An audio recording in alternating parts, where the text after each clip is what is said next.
The Kamala Harris campaign has been busy staffing up with hundreds of lawyers in order to prepare for the inevitable mountain of Trump BS that is about to come. If she wins, of course. According to the New York Times, campaigns now has a legal team of hundreds of staff attorneys, thousands of volunteer attorneys to combat the expected challenges from Republicans in this election cycle, including possibly the results of the 2024 election. So none of this is a surprise because Republicans have currently settled on just doing baseless challenges of elections now that they lose. Pretty much all of them, okay? In fact, Axios reported back in June that the Trump-controlled RNC has been busy assembling a network of lawyers and volunteers together for a string of lawsuits challenging the results of the November 5th vote. So, yeah, they knew in advance. And so, well, here is the Harris team saying, okay, well, you're going to lawyer up? All right, we're going to lawyer up. Okay, it's a lawyer off now. So that's what's going on. So now the RNC also had made plans to hire more people for this operation than for any other department it has. So that right there tells me that Republicans expect to lose. That's it. I mean, they think, well, it's pretty much over. The only way that we have to win an election now is to sue and hope that, we can rig the system enough to where we can get any victory that we don't like from the other side overturned. Wow. Hey, they're basically admitting it at this point that, yeah. Oh my God, he admitted. We're going to lose. That's what they're saying. I guess in the off chance that they win, then what are they going to do? Well, I don't know. If they're Trump, they're not going to pay their lawyers, I guess. I don't know. But here's the thing, though. In Georgia, they've actually ended up passing a rule to help make it easier for them to not certify their elections. And so that's really significant. In fact, during the GOP primary, there were a couple of MAGA board members in Fulton County that had refused to certify the election, even though Donald Trump had handily won. This was the primary, okay? Nikki Haley was on the ballot, but she actually wasn't even running at the time. Trump just, Donkey Konged her, basically. And he won by such a massive amount. And yet these people were like, no, we're not going to certify. We need more information. What? The two members, Julie Adams and Michael Heekin, were unable to point to any specific irregularities in the vote. Instead, they said, well, we need more information from election administrators, like, for example, chain of custody documents for the ballots.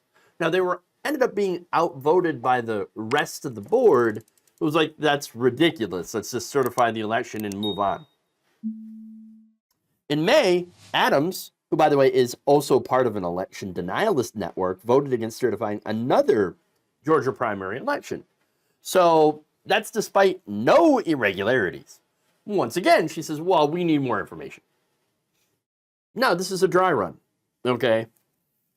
With the backing of a group closely aligned with Donald Trump, Adams sued the Fulton County Board, asking a judge to declare that she and other commissioners could choose not to certify the election.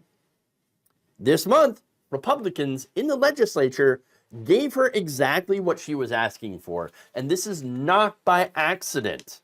There's a new rule now in Georgia, which requires local election board members to conduct an undefined, reasonable inquiry into any discrepancies before they can certify the election. They don't have to say, all they have to do is just say, well, we believe that there is some discrepancies here, and we're going to have to look into it. Do they have to have any evidence? Just forget about the evidence. Of course not.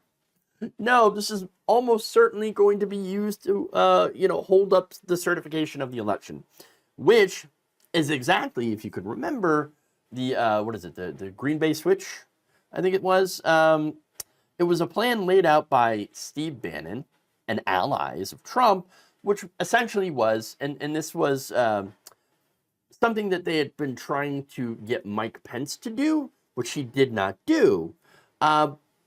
Delay, okay, the certification, don't certify it, refuse to do it, and then use unverified claims of voter fraud okay, to send electors back and replace them with pro-Trump fake electors.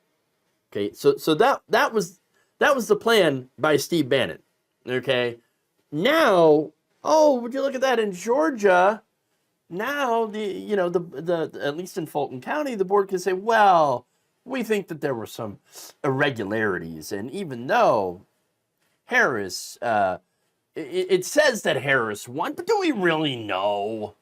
We're going to have to send that back. We're going to have to take a look at this, and we're going to have to do all these BS investigations, which will, of course, make it so that we cannot certify this election. Oh, no. And so that's the kind of BS that's incoming, okay? Now, the Harris campaign has been expecting this, and so they've made a bunch of hires as well to challenge the Republicans, who are, again, have also hired a bunch of lawyers to challenge election results. Now, one of the recent hires for the Harris campaign is Mark Elias, who will be joining the team specifically to focus on possible recount efforts. So far, her legal team, to show you how much they've had to lawyer up, how much they're expecting this, her legal team's about 10 times the number of Biden's back in 2020. So that's huge. So apparently not taking any chances, because she knows what's coming if she ends up winning, which is going to be a massive barrage of GOP, well, bullshit. Thank you for watching. If you enjoyed this video, please like, share, subscribe, hit the bell icon in order to get notified whenever a new video is released. And if you want to support independent, progressive media through this difficult time where it seems like everybody is shutting down, you can become a member on our YouTube page, you can become a subscriber on Facebook, or you can go to my Patreon. It's patreon.com/Jeff Waldorf. Thank you.